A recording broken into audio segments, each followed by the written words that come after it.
L'Institut d'études scientifiques de Cargèse est situé en Corse, près d'Ajaccio, dans un cadre idyllique. Mais on n'y vient pas pour les vacances.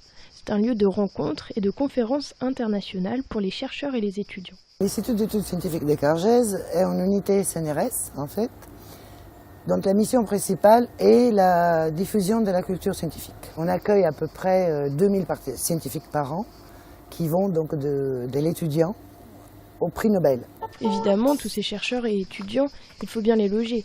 Et pour cela, l'Institut ne pouvait pas faire n'importe quoi. Donc on a décidé d'en faire pas seulement un bâtiment, mais d'en faire quelque chose qui soit un modèle, une espèce de manip en fait. Donc on s'est mis en cheville avec des gens comme Étienne Wurtz, qui travaille à l'Institut de l'énergie solaire. Et on a fait de ce bâtiment un bâtiment modèle dans l'optimisation de la consommation énergétique. Le projet de bâtiment, c'est de faire un bâtiment qui soit zéro énergie, donc qui puisse être à peu près entièrement autonome en chauffage et en eau chaude sanitaire pendant tout l'hiver et qui puisse fonctionner sans climatisation pendant l'été. On a une problématique qui est plutôt une problématique d'été qu'une problématique d'hiver, puisqu'on a un bâtiment qui va vite passer en surchauffe. Donc l'idée a été d'abord de l'orienter est-ouest. Donc vous voyez ici, on est complètement orienté sur l'est, avec des loggias qui permettent d'éviter au soleil de pénétrer à l'intérieur du bâtiment. L'idée est de coupler des solutions architecturales et des moyens de production et de gestion de l'énergie innovants. Sur le plan architectural, c'est simple. La structure est faite de béton et de bois, ce qui permet de jouer entre l'inertie thermique et l'isolation pour rafraîchir les pièces ou conserver leur température. On a dans ces façades, donc on est en isolation par l'extérieur avec un bardage bois. Et à l'intérieur, on a des murs en béton sur l'intégralité du bâtiment, une dalle en béton et un plancher intermédiaire en béton, ce qui va permettre de maintenir au maximum la fraîcheur. Des ouvertures motorisées permettent de capter l'air frais la nuit et de conserver cette fraîcheur pendant la journée. La ventilation naturelle et la répartition de la température de l'air dans la pièce sont précisément réglées. En complément, un ventilateur à vitesse variable peut être utilisé. Tous les paramètres peuvent être réglés automatiquement ou manuellement par l'usager. Les logements sont aussi des laboratoires. Certaines pièces sont truffées de capteurs qui mesurent la température des murs, de l'air, l'humidité, le déplacement de l'air ou pilotent les ouvertures. Pour l'hiver, le fonctionnement de ces bâtiments, il est par plancher chauffant. Donc on a un réseau hydraulique à l'intérieur du plancher. Donc on a deux types de capteurs solaires.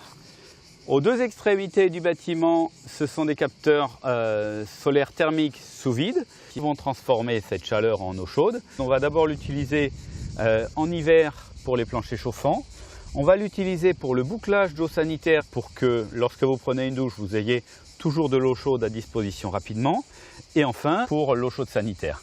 On a minimisé les consommations électriques et donc on s'est contenté de quelques dizaines de mètres carrés de panneaux photovoltaïques souples qu'on appelle la moquette sur le bâtiment et qui suffisent à compenser les consommations électriques de l'ensemble du bâtiment.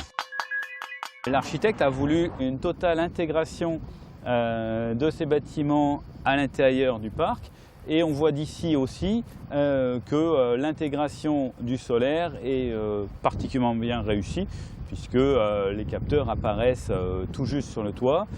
Ce qu'il faut rajouter aussi, c'est qu'on a un système d'acquisition branché sur Internet qui permet, depuis les laboratoires de l'INES à Chambéry, de contrôler tout ce qui se passe.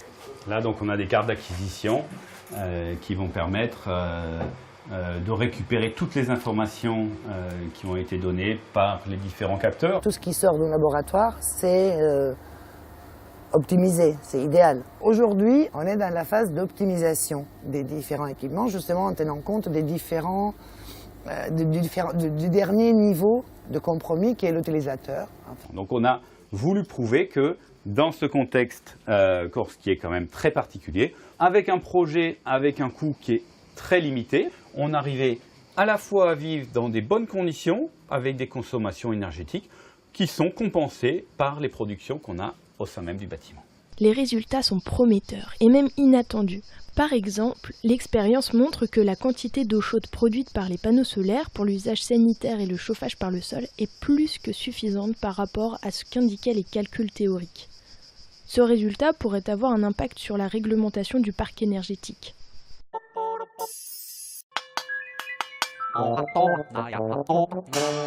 YouTube